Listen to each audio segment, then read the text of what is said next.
Alright, what's going on everyone out there on YouTube? NES Ruler, and welcome to a brand new review. And this time we'll be checking out a film that was sent to me a review by Cinelicious Pics.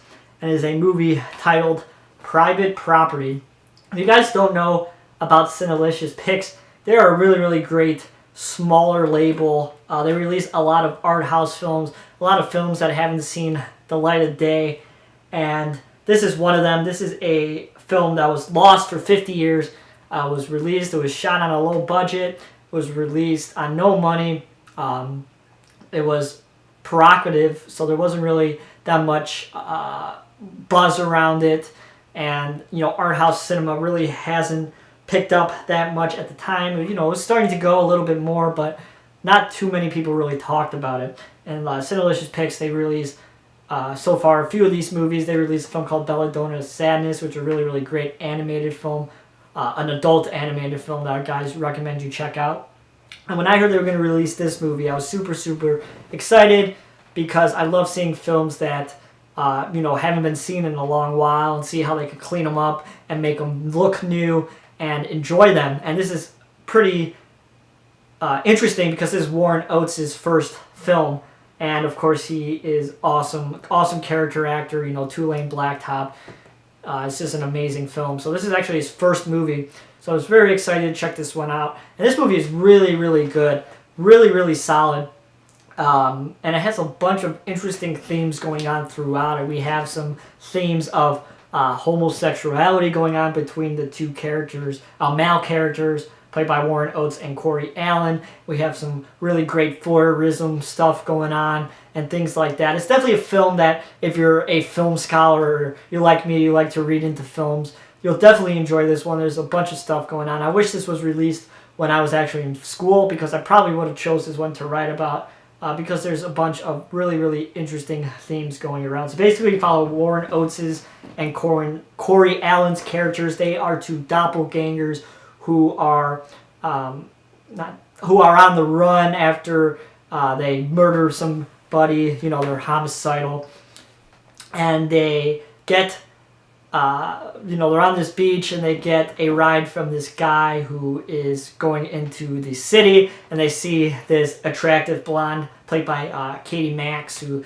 this is her only role, but I'll get into that in a second about what happened with her in real life. But they get a ride from this guy going into town, and they come across Katie Max at a gas station, and they find out where she lives, and she lives with this this man who has a lot of money, and there's a house next door where the people who are living there are on vacation. So they break into this house, and they basically go up to the upstairs window, and they watch her, and they watch what she does, and that's where the voyeurism stuff comes into play. It's really creepy watching these two guys basically talk about this woman. And Warren Oates is going to try to get Corey Allen's character laid by Katie Max's character. But ultimately what happens is jealousy sets in and things starts to go wrong as Warren Oates starts to introduce Katie Max, and we start to learn more about her dark side and how she's a sociopath and things like that. And then the homosexuality stuff is really between Warren Oates and Corey Allen. You can see that there's something going on there, that they're attracted to each other and they care about each other. And I think that really shows up at the end. But this is just a really great character piece type of a film. Like I said, if you guys are into classic black and white cinematography, voyeurism, if you guys are into films like Peeping Tom, you'll definitely enjoy this movie. And just a really great film. And Cinelicious Pics did an amazing job cleaning this up. Transfer looks awesome. I know UCLA helped clean this up, and it just looks absolutely fantastic. It pops like a mofo. It just looks absolutely amazing, and the sound is really good for a film that hasn't been seen. And Katie Max is her only role because she was actually married to the director Leslie Stevens, who of course created Outer Limits, and she actually killed herself by ODing, so because her life was just absolutely miserable. It's a really interesting story. If you guys want to read more about Katie Max, I think you definitely should Google her name and read some more into her because it's a really fascinating style. She lived a really shitty life, but she was really good in this movie. So I'm kind of sad because I would kind of like to see where she would have went as a future career, but unfortunately we don't get to see it. But of course we know where Warren Oates goes. This is a really, really nice addition from Cinelicious Pics, which should be, they are a type of a high-end label. So we got the Blu-ray and the DVD, and we got this booklet, which opens up,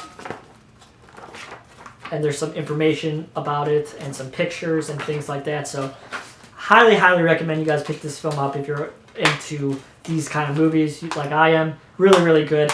Highly recommend it. So that is my film review of Private Property. You guys pick this up now on a Blu-ray and DVD in the combo pack. Thanks everybody again for watching. Guys, like this video, please give it a thumbs up, and as always you can follow me on Twitter at twitter.com/NESRuler22. Hope everybody's doing well. I'll talk to you guys soon. See you guys.